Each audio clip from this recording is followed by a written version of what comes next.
Qu'est-ce qui cloche chez moi? Si toi aussi tu t'es déjà posé cette question, peut-être que tu trouveras une partie de réponse dans cette vidéo. J'en suis arrivée à un point de ma vie où je me suis dit, mais qu'est-ce qui cloche chez moi? Qu'est-ce qui va pas chez moi? J'avais tout en théorie pour être heureuse et je ne l'étais pas. Et je me rappelle être allée voir ce psy et lui avoir dit, mais qu'est-ce qui cloche chez moi? Qu'est-ce qui va pas chez moi? Et il m'a pas répondu. Et moi, ma question c'était, mais j'ai l'homme de mes rêves à mes côtés, j'ai un mari fantastique, j'ai un super appart en plein milieu de Bruxelles qui me coûtait vraiment pas cher, qui était immense, très lumineux, enfin bref, vraiment super, toute charge comprise, le truc impossible à trouver. J'avais un job génial, en théorie encore une fois, bien payé, avec des très chouettes collègues, dans un super beau bureau, bien éclairé. J'avais, en théorie, tout pour être heureuse, et je ne l'étais pas, et je croyais que le problème venait de moi. Mais j'ai réalisé au fil du temps qu'en fait, j'avais rien pour être heureuse. J'étais avec une personne que je n'aimais plus, mais j'étais pas prête à l'accepter, j'étais pas prête à voir la réalité en face. On s'était mis ensemble parce qu'on avait les mêmes blessures, parce qu'on se ressemblait. Et j'avais besoin de changer. Je m'étais mariée, j'avais trouvé un job, j'avais fait des études. Non pas parce que je voulais réellement le faire, mais parce que c'est ce que la société attendait de moi. Et quand je suis revenue de voyage de noces, ça a été l'hécatombe dans ma vie. J'ai fait une énorme dépression. Parce que oui, c'était quoi la suite?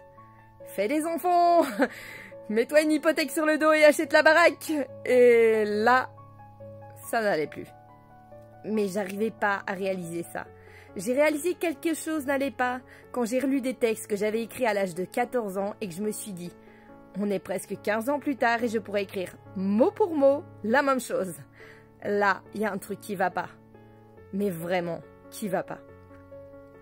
Et petit à petit, tout a changé. J'ai perdu mon job. Je me suis séparée de l'homme avec qui j'étais. J'ai changé de vie. J'ai été dépressive encore pas mal de temps. J'ai fait des conneries. Ma vie a changé à plein de niveaux. Et au fil du temps, j'ai guéri. J'ai fini par trouver qui j'étais, ce que je valais, et pourquoi ça n'allait pas à l'époque. Donc si tu te demandes qu'est-ce qui va pas chez toi, rassure-toi, c'est pas toi. C'est simplement qu'il y a des choses dans ta vie qui ne te conviennent pas, qui ne sont pas faites pour toi. Maintenant, savoir lesquelles, ça c'est à toi de les trouver. Et si t'es pas prêt à accepter que certaines choses dans ta vie doivent se terminer, c'est ok. Ça viendra en son temps. Ça se terminera au bon moment. Chaque chose en son temps. Moi non plus à l'époque, j'étais pas prête à voir la réalité en face. J'étais pas prête à l'accepter. C'était trop compliqué pour moi de me dire non. Je pouvais pas, j'étais pas prête. Il m'a fallu du temps. Beaucoup de temps. Mais j'y suis arrivée. Et toi aussi, tu peux y arriver. Tu finiras par trouver ce qui ne va pas dans ta vie, ce qui ne te convient pas, et tu peux le changer. Tu en es capable, tu en as la possibilité. Et tu peux être heureux toi aussi. Tu peux être heureux.